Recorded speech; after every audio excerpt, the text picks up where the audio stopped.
All right, we're back here in the booth. Last we left off, we had applied the flake. So just kind of a recap. So these are the flat panels. One is going to be the old school traditional. The other will be the custom one with some computer stencils probably.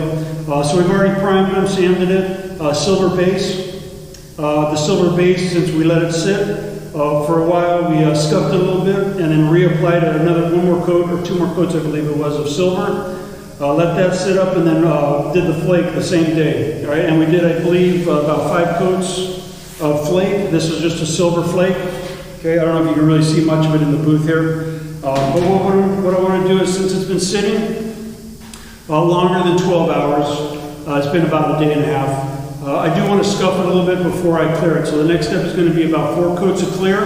This way we can surface the material. So what's happened is the flake goes on rough, and I want a nice smooth surface to start doing designs on. So we end up putting a few coats of clear, sanding it flat. That way it levels out off from the flake, leaves us a smooth surface that we can start doing designs and masking on. The rough surface was really tough to mask on. The tape doesn't like to stick to rough stuff, so we always want to put something over there, like a clear coat, to even it all out. Okay. So what I want to do is just take a red Scotch-Brite, and these are the aggressive ones, so don't get too aggressive. But you want to be thorough. You just don't want to dig in too much, but you want to make sure you get everything. All right. So light pressure, let the pad do the work, and just stuff the whole thing down. And you'll be able to see it's going to go slightly dull.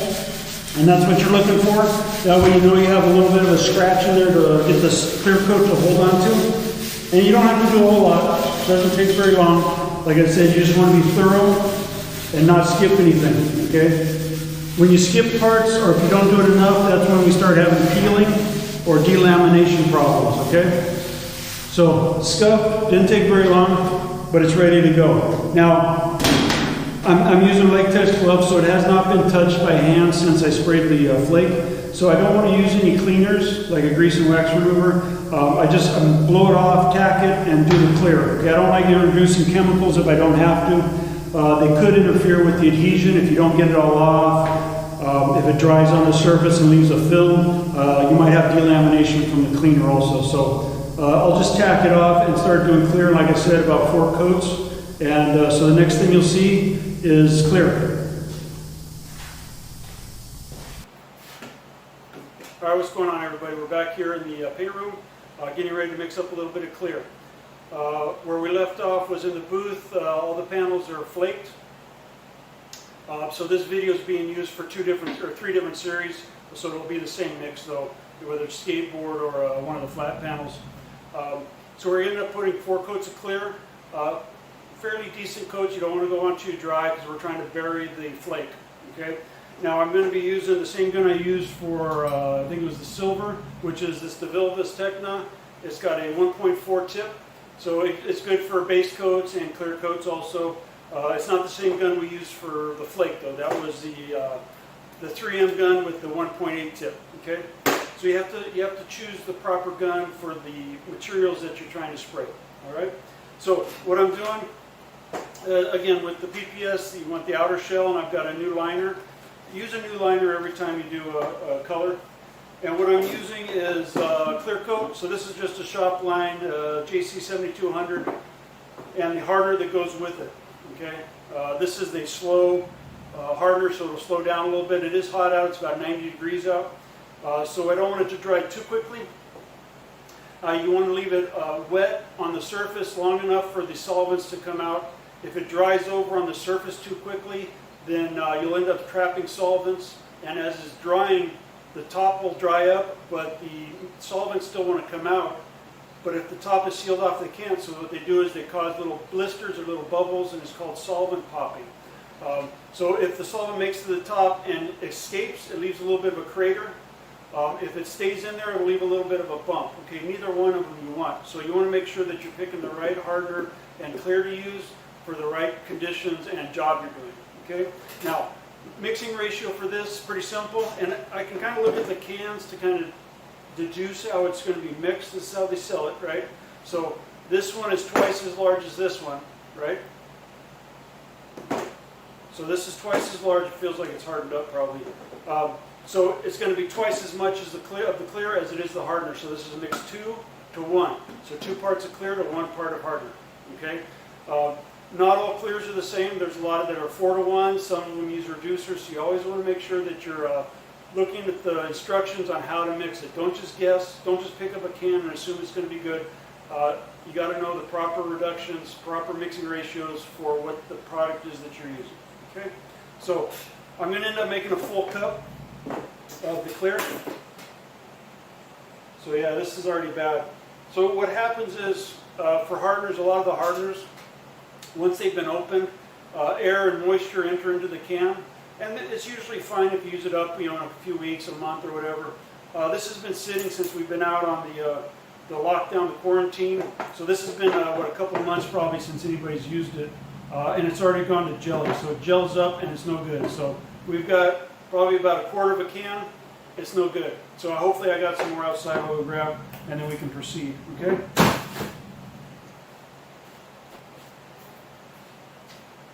All right. Almost had to use another type, but I did have another one. So a new can, so we should be good to go. Whew. All right. So I'm going to mix up a full cup. Like I said in the other videos, I'll bring you in closer for a little bit of a tutorial on mixing and stuff. While we're doing the projects, I'm just going to keep on going. We won't worry about too much of the small details at the moment. So we're mixing it 2 to 1. And one thing you can use on these is that typically they have a ratio on top, 4 2 to 1, 3 to 1, 4 to 1 that you can use. Okay, so they do have a 2 to 1 column. The problem is usually it won't go up high enough. Okay, so I want a full cup. If I mix it, it would only be about 3/4 of a cup. Okay, so what I do is I come over here and I use my ounces, which goes pretty much to the top. So if it's 2 to 1, let's say if I did up to 10 with clear and up to 15 with hardener, that would be 2 to 1. What if I went up to 12? If I went up to 12 with the clear, then I'd be up to 18 with the hardener. So let's say 14. So 14, and then half of that is 7, right? So if I go up to 14 with the clear, add 7, we'll be up to about 21 right there. Okay, so that's pretty close. I think we'll start with that. Remember, I'm pouring from the top. I don't want to pour the can with the spout at the bottom. I want to bring it up to the top. And I'm going to aim for the 14 ounces.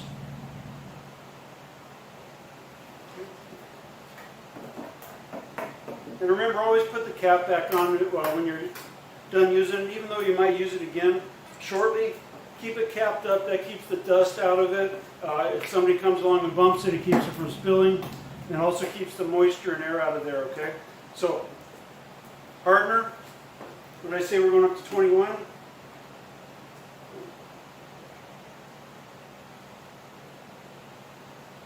right about there. Mix that up.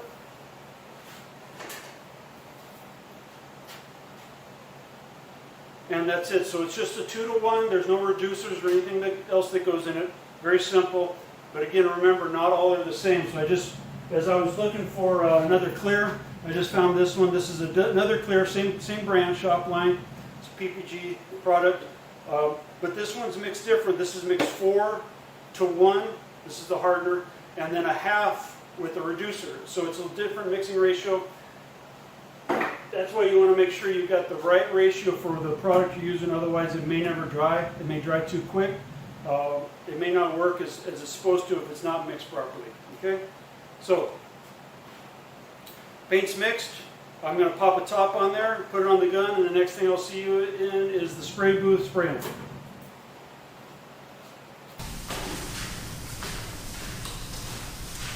Alright, we're back here in the booth getting ready to spray the clear. Again, I'm going to do 4 coats. I'll let it sit about 5 minutes or so in between each coat. Again, you don't want to just pound it on one coat after the other without letting it sit in between. It's going to cause more problems than it's worth. You're going to think you're saving time, getting it done quick, but what happens is it traps a lot of solvents in there, and typically you'll end up with cracking or peeling.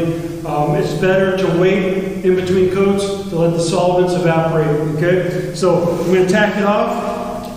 Again, we're using the DeVilbiss Techna for the clear 1.4 tip. So I'm just going to lightly tack it, just to get off any of the dust. All right. and we're ready to go. So let me turn on the booth and we'll start shooting.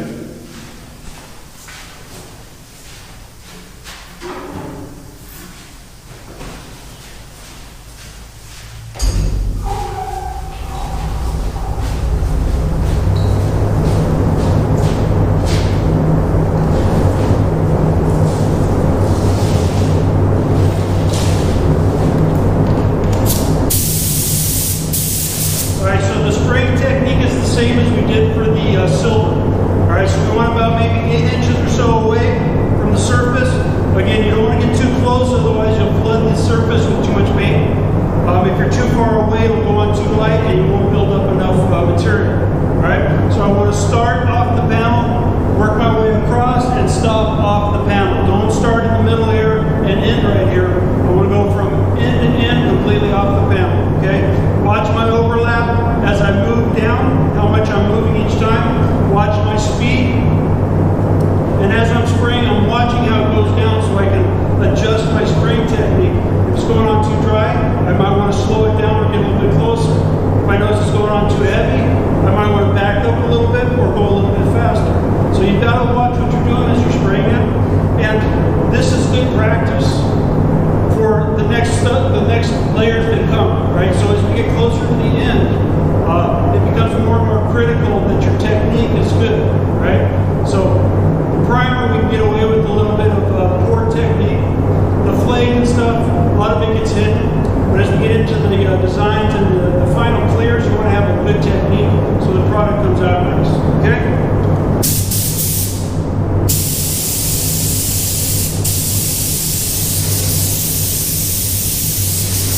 We're at about 32 pounds.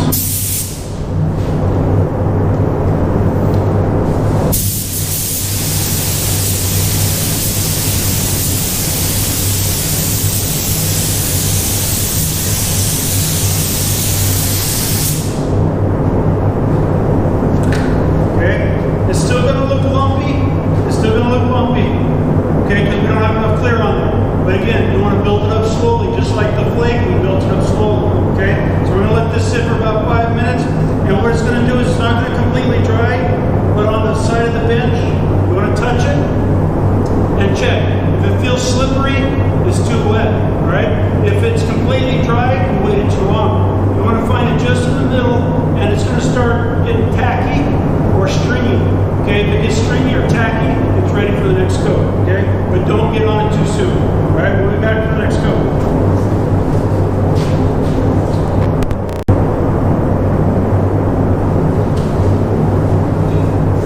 All right, I'm back, ready for second coat. So I'm touching on the bench. It's slightly tacky, so it's ready to go. All right, it hasn't completely dried, so I think we're ready to go. Second coat, same as the first.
have the same amount on the edges as you do in the center. Okay? This one looks fine, so